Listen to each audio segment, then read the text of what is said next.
Reserbang supply ng langis sa bansa aabutin pa ng 1 buwan ayon sa DOE. Sundan sa report.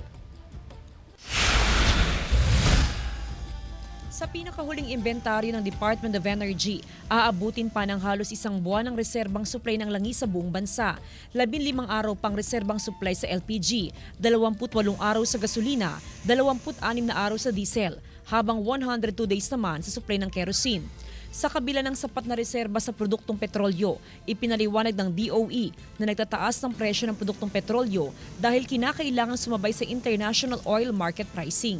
Kasi ang ginagamit natin, market pricing. Mahirap kasi yung inventory pricing. Tsaka pareho lang din. Halimbawa, nabili nila ngayong na mahal. Yes, Diba? Mahal. Halimbawa, nasolusyonan ng problema, pababa na sa international market, ipipilit nila na itong binibenta nila, mahal pa rin. So, mahirap mong i-monitor yun. Ano nga ba yung volume na na-dispose nila na mahal? Sa datos ng LTFRB, nasa halos 100% na ng mga driver at operator ang may mga fuel subsidy card sa Region 1. Pero ang hinaing ng mga tsoper ay hindi naman sila ang nakikinabang sa programa na ito ng national government, kundi ang mga operator. Sabi nila para lang sa mga operator yun, pero ang pagkakalam po namin, ma'am, yung tawid pasada na yan para po sa mga operators and drivers.